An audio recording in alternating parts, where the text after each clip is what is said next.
بڕیارێکی دادگای فیدراڵی گەڕی لە دەرونی سوننەکانی عێراق بەردا و مێزەکەی بەسەر حەلبوسیدا قڵب کردەوە.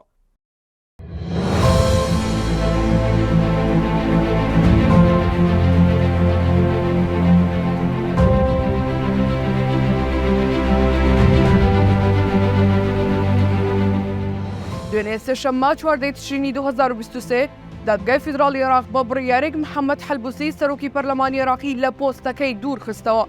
ئەم بڕیارەی دادگای فیدراڵی عێراق وەک بوومە لەرزەیەک درزێکی گەورەی خستە ناوپایە لەرزۆکەکانی سیستەمە سیاسەکەی عێراق، کاتێک یەکێک لە بەهێزترین سیاسی سوننەکانی لەسەر شانۆی سیاسی هێنایە خوارەوە.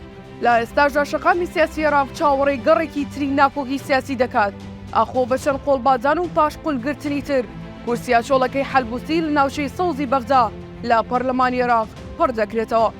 دوای بڕیاری دوورخستنەوەی محەممەد حەلبوسی لە ڤیدیۆیەکدا کە میدیای سەر بە حیزبەکەی بڵاوی کردەوە، بڕیارەکەی دادگای فیدراڵی بە نامۆ ناوبردوو ئاماژەی بەوە کرد کە ئەو هەنگاوانەی دادگا بە تەواوەتی پێچەوانەی دەستورە و ئاسایشی نیشتیمانی وڵات دەخاتە مەترسیەوە.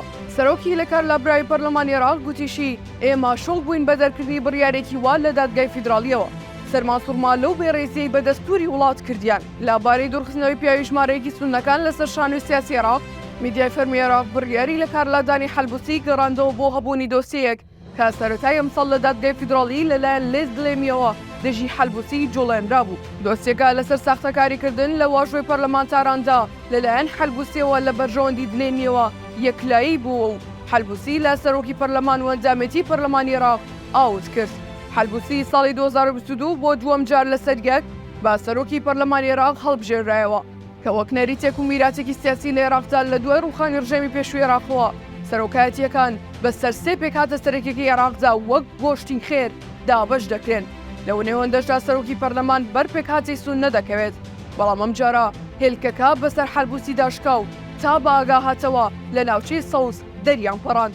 لە ئەندازیاریەوە بۆ بوون بە دەمڕاستی سوننەکانی عێراق، محەممەد حەلبوسی 42 ساڵان کاتێک هێزەکانی ئەمریکا عێراقیان داگیر کرد وەک ئەندازیارێکی بەڵێندەر لەگەڵ هێزەکانی ئەمریکا کاری دەکرد، لەوێەوە پەیوەندیەکانی لەگەڵ بەرپرسە شیعی و کوردەکان پەربێتە و ئەمەش یارمەتی دەری بوو لە هاتنە پێشەوەی خێرایەم گەنجە بۆ ناو دنیای سیاست. لە دوای ڕاگەاندنی ئەنجامی کۆتایی هەڵبژاردننی ڕابردووی عێراق، حەلبوسی لەگەڵ موقتەدا سەدر و پارتی دیموکراتی کوردستان ڕێکەوتنی ئەنجامدا و هەوڵیاندا لایەنە شیعەکان لە پێکێنانی حکوومەت دوور بخەنەوە. بەمەش حەلبوسی هەم ئێرانیەکان و هەمی شیعەکانی نزیک لە وڵاتی لە خۆی تووڕە کرد. دواتر بەهۆی کشانەوەی موقتەدا سەدرەوە بە شێوەیەکی ڕانەگەیەنرا و هەوپەیمانیە سێقۆڵیەکەی نێوان کورد و سوننەکان و سەدر هەڵوەشایەوە. سەرنجام شیعەکان ڕێگەکەیان بۆ تەخت بوو بۆ پێکێنانی حکوومەت بەدڵی خۆیان، بەڵام تا پێکێنان و لەسەر پێوەستانی حکوومەت پێویستیان بە حەلبوسی هەبوو. بەڵام وا دیار بوو شیعەکان دەمێک بوو خۆیان یەکلایی کردبوویەوە کە تۆڵان لە حەلبوسی بکەنەوە و لە یاریگا سیاسەکەی عێراق ئاوتی بکەن کەویش پەرلەمانی عێراقا.